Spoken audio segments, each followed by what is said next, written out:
नमस्कार चित्रपट रसिको. न्यूज डंकाच्या आजच्या फिल्मी फोकसमध्ये 20 जानेवारी रोजी परवीन बाबीचा 17वा स्मृतिदिन आहे. त्यानिमित्ताने फोकस टाकतो. म्हणजे आता बघा, मी स्तब्ध झालो. का स्तब्ध झालो?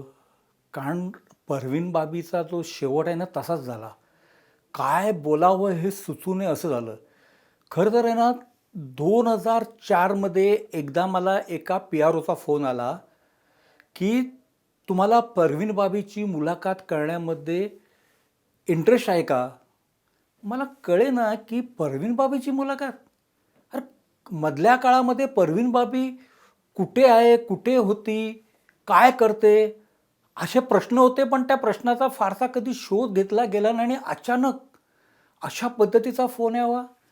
मला असं वाटलं की एका नावाचे 2 कलाकार असतात, त्याप्रमाणे परवीन बाबी नावाची आणखीन एखादी अभिनेत्री आली आहे की काय, हे मला कुतूहल होतं. परंतु तिने जो पत्ता सांगितला, जूमधील कालुमल इस्टेटमध्ये एक भव्य इमारत आहे, या सोसायटीमध्ये तुम्ही परवीन बाबीच्या घरी या.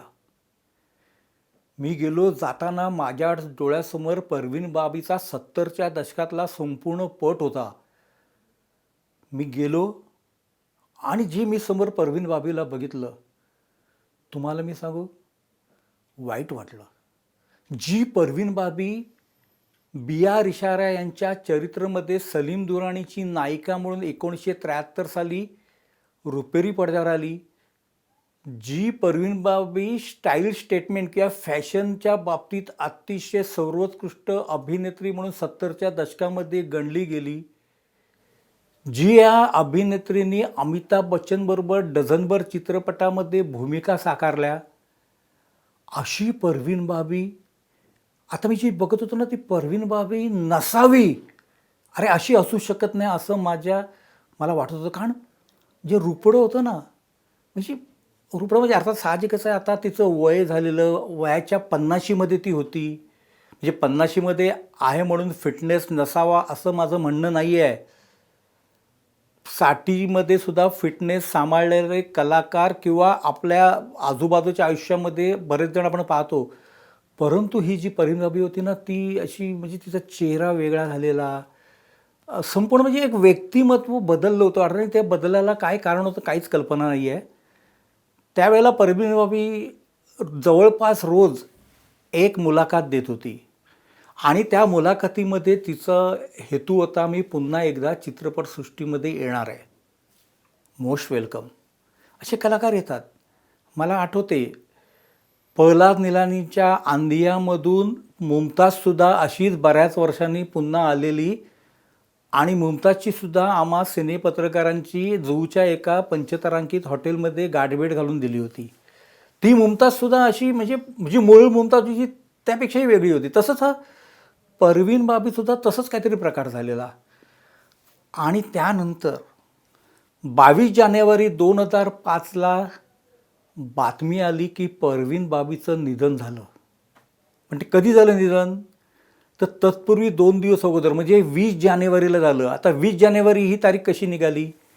तर परवीन बाबीच्या घराच्या दरवाजाच्या बाहेर 2 दिवसाची वृत्तपत्र होती आणि दूध होतं.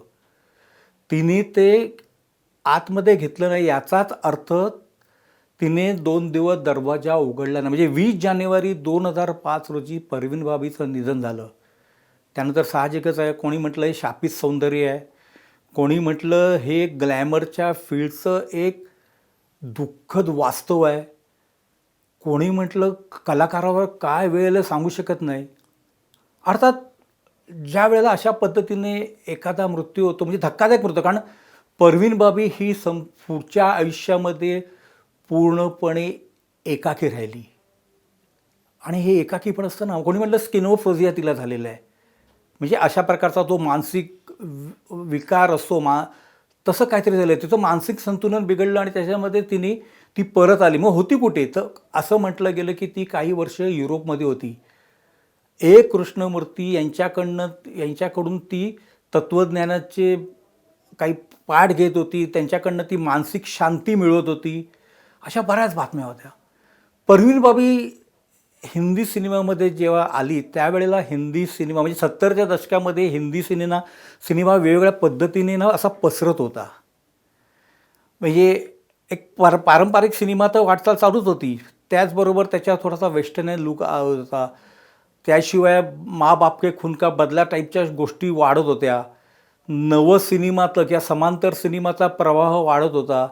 म्हणजे 70च्या दशकातला सिनेमा हा एक अत्यंत असा व्हरायटीफुल आहे आणि त्याच्यामध्ये परवीन बाबी जेव्हा आली त्या परवीन बाबीच्या काही म्हणजे परवीनच्या अगदी नेमकं सांगायचं तर 2च वर्ष अगोदर झिनतमान आलेली आणि झिनतमान आणि परवीन बाबी हे साधारण एक सारखं व्यक्तिमत्व म्हणून घडलं गेलं. कारण दोघेही मॉडेलिंगकडनं सिनेमामध्ये आल्या आणि मॉडेलला अभिनय येत नाही, त्यांचं काम आहे फक्त छान दिसणं असं तेव्हाही मानलं जायचं आणि त्यानंतर बराच काळ मानलं गेलं.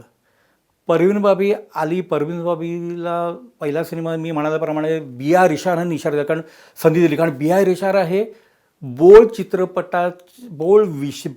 थीमवर चित्रपट निर्माण करणारे दिग्दर्शक म्हणून ओळखले जायचे. नायक कोणतं? सलीम देओल आणि क्रिकेटपटू. वी वॉन्ट सिक्सर असं पब्लिकनी म्हणणाऱ्याबरोबर हमखास सिक्सर म्हणणार असा सिनेमा आला. ड्रीमलँडला रिलीज झाला. वॉशआउट, एका आठवड्यात पिक्चर गेला. मग किशोर साहू यांनी गुलशन अरोराबरोबर परवीन बाबीला धुळे की लकीर सिनेमामध्ये संधी दिली. तोही सिनेमा पडला. सिनेमे पडले म्हणून परवीन बाबीचं काहीही अडलं नाही. पहिले 2 चित्रपट फ्लॉप म्हटल्यानंतर कुठल्याही कलाकाराने गाशा गुंडाळला असता. त्यात पुन्हा परवीन बाबी म्हणजे शो पीस किंवा ग्लॅमर डॉल अशी गणली जात होती आणि स्पर्धा तर तगडी होती. हेमा मालिनी, रेखा, राखी ह्या 3 टॉपच्या अभिनेत्री होत्या. पण परवीन बाबीचं करिअर घडलं. जसं मी म्हणालो अमिताभ बच्चन तिचा एक हुकमाचा एक्का झाला, त्याचप्रमाणे तिने त्या काळातील अगदी राजेश खन्नापासून धर्मेंद्र प्रधान, फिरोज खानपासून ऋषी कपूर पॅन, संजय खानपासून रणधीर कपूर पॅन अशा त्या काळातील सगळ्या आघाडीच्या अभिनेत्यांबरोबर तिने भूमिका साकारल्या. अगदी दिग्दर्शकांमध्ये तुम्ही बघाल तर बघा, मनोज कुमारच्या क्रांतीमध्ये सुद्धा परवीन बाबीला संधी मिळाली, हे वैशिष्ट्यपूर्ण आहे. तसंच कमाल अमरू यांच्या रजिया सुलतानमध्ये सुद्धा परवीन बाबीला संधी मिळाली, हे सुद्धा वैशिष्ट्यपूर्ण आहे. विनोद पांडेच्या यह नजदीकिया या सिनेमामध्ये मार्क जुबैर, शबाना आझमी बरोबर परवीन बाबी होती आणि परवीन बाबी त्या भूमिकेचे कॅरेक्टर्सची गरज ती पूर्ण करायची. उमेश मेहराच्या अशांतीमध्ये तर परवीन बाबी, झिनत-अमान आणि शबाना आझमी अशा तिघीजणी होत्या. राजेश खन्ना, कंवलजीत, मिथुन चक्रवर्ती असे 3 नायक होते. त्याच्यामध्ये सुद्धा परवीन बाबीला संधी मिळाली.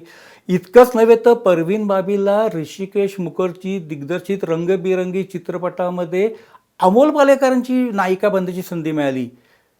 इस्माईल श्रॉफच्या दिल आखिर दिलेमध्ये 2 नायिका होत्या. एक नायिका होती राखी आणि दुसरी होती परवीन बाबी आणि नायक होता नसरुद्दीन शाह.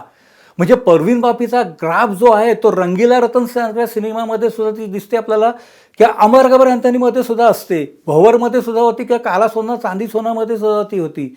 म्हणजे तिने 60च्या दशकामध्ये जवळपास 50 चित्रपटामध्ये सातत्याने भूमिका केल्या. तिच्याकडे ग्लॅमर होतं, तिच्याकडे स्टाईल होती, तिच्याकडे फॅशनचा सेन्स होता, तिच्याकडे व्यावसायिकता होती, तिच्याकडे पर्सनॅलिटी होती आणि त्या पर्सनॅलिटीच्या जोरावर तिची वाटचाल व्यवस्थित सुरू झाली.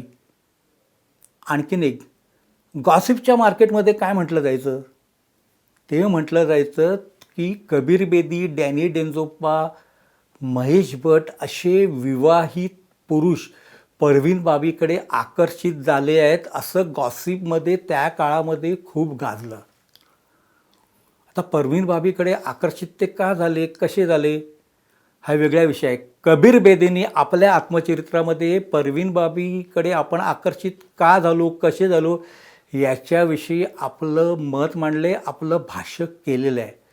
महेश भटनी जो अर्थ सिनेमा काढला, लक्षात घ्या, ज्याच्यामध्ये शबाना आझमी आणि स्मिता पाटीलचा अभिनयाचा जो सामना, त्याच्यामधली जी कविता सन्याल म्हणजे जी स्मिता पाटीलनी भूमिका साकारली आहे, ते कॅरेक्टर महेश भटच्या खऱ्या आयुष्यातलं परवीन बाबीचं कॅरेक्टर आहे असं म्हटलं गेलं. परवीन बाबीला 70च्या दशकाच्या पूर्वार्धामध्ये टाईम मॅगझिनच्या कव्हरवर स्थान मिळालं. लक्षात घ्या, त्यावेळेला अमेरिका खूप लांब वाटायची. टाईम मॅगझिनच्या कव्हरवर स्थान मिळणं हे प्रतिष्ठेचं होतं, न्यूज होती, मोठी न्यूज होती.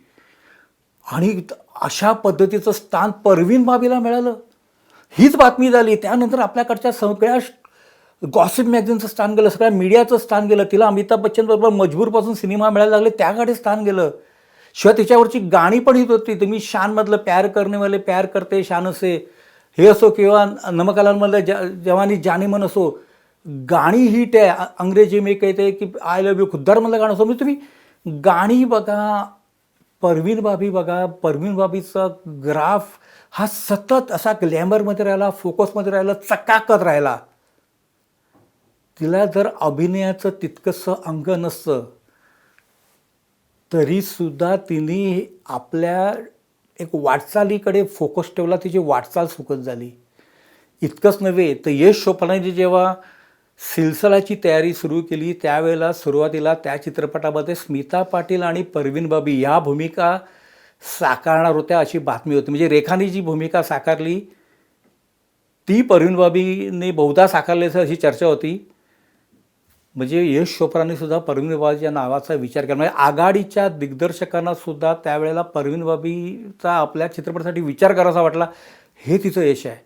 साधारण 80च्या दशकाच्या पूर्वार्धापर्यंत परवीन बाबीची वाटचाल सुरू झाली. मग नंतर जेव्हा श्रीदेवी, जयाप्रदाचं आगमन झालं, डिंपल कापडिया परत सिनेमामध्ये आली, त्यानं शिवाय अमृता सिंग वगैरे नवतारका आलेल्या, अशा वेळेला एक पिढी मागे जाणं स्वाभाविक असतं. वय वाढलेलं असतं, नायकांना बदल हवा असतो. अमिताभ बच्चननी कोहलीसाठी रती अभिनेत्रीला पसंती दिली होती. हे सगळ्या गोष्टी घडायला लागल्या आणि साहजिकच परवीन बाबीचं पर्व हळूहळू मागे पडायला गेलं. आणि ही व्यावसायिक जे कसं आहे ना, तुम्ही जो चकाकत असतो ना त्याच्याकडे पाहिलं जातं. जो मागे पडतो, जो बाजूला झालेला आहे त्याच्याकडे फारसं पाहायला, त्याची दखल घ्यायला कोणाला रस नसतो. एक तर तुम्ही कॅरेक्टर भूमिका करा तर तुम्ही सर्वाईव्ह व्हाल, पण ग्लॅमरस अभिनेत्रीला सहाय्यक भूमिका करण्याची एक मानसिक तयारी पटकन होत नाही. अनेकांच्या बाबतीत ते आपल्याला पाहायला मिळतं. परत त्यावेळेला सिनेमाशिवाय दुसरं करणार काय हा पण एक प्रश्न होता. परवीन बाबीची जी वाटचाल नंतर मग जी थंडावत गेली आणि नंतर काही दिवसांनी तर प्रश्न पडला, परवीन बाबी आहे कुठे? 80च्या दशकाच्या उत्तरार्धापासून परवीन बाबीचं चित्रपटसृष्टीमध्ये असणं हे दुर्लक्षित जसं झालं तसं ते फारशी कोणाला दखलही घ्यावीशी वाटली नाही. बरं कसं आहे की त्या काळामध्ये जे स्टार होते, त्या काळामध्ये जे स्टार झाले, माधुरी दीक्षित आली होती, नव्याकडे मीडियाचं लक्ष होतं, चित्रपटसृष्टीचं लक्ष होतं, चित्रपट रसिकांचं लक्ष होतं. परवीन बाबी आता इतिहासाचा भाग झालेली, फ्लॅशबॅकचा भाग झालेली. जुने चित्रपट आता रिलीज होत, म्हणजे आता जुने झालेले चित्रपट रिलीज होते. दीवारमध्ये परवीन बाबीचा बोल्ड लुक दिसत होता. म्हणजे दीवारमध्ये परवीन बाबीने ज्या पद्धतीचं कॅरेक्टर खोललेलं आहे, म्हणजे यश चोप्रानी परवीन बाबीला जी भूमिका दिली आहे ती भूमिका त्यावेळेला तिच्या व्यक्तिमत्वाला अतिशय ती साजेशी अशी ठरली आणि ती भावना, म्हणजे रोल छोटासा आहे पण इम्पॅक्ट जास्त आहे. परवीन बाबीचं हेच तर वैशिष्ट्य होतं. दिसायला छान होती, नृत्यामध्ये ती पारंगत होती की नाही हे कळण्यापूर्वीच तिची ती गाणी आपल्याला ती गाणी आकर्षित करायची. अर्थात ते नृत्य दिग्दर्शकाला सुद्धा श्रेय दिलं पाहिजे. अशा परवीन बाबीची जी वाटचाल होती ती मोठी होती. नंतर परवीन बाबी कुठे गेली हा प्रश्न पडला आणि कालांतराने एकदम 2004 साली मी जसं म्हणाल तर PROने आम्हाला फोन केला की परवीन बाबीला भेटायचं आहे का. आणि जी परवीन बाबी होती तिचे जुने चित्रपट आठवावेत, शान आठवावा किंवा कुठलाही तुम्ही तिचा सिनेमा आहे, सितमगर आठवावा, अशांती आठवावा, ये नजदीकी आठवावा, असे जुने चित्रपटांची आठवण यावी अशी ती परवीन बाबी होती. म्हणजे आता जी परवीन बाबी दिसत होती ते वेगळं रुपडं होतं. आणि 20 जानेवारी 2005 रोजी परवीन बाबीचं निधन झालं. हळहळले, चित्रपट रसिक हळहळले. ग्लॅमरच्या मागचं जे दुःख असतं, कणव असते, वेदना असते, त्याची त्यानिमित्ताने चर्चा झाली. आणि परवीन बाबी ही आता फ्लॅशबॅकचा विषय ठरली, तिच्यावरचा हा फोकस.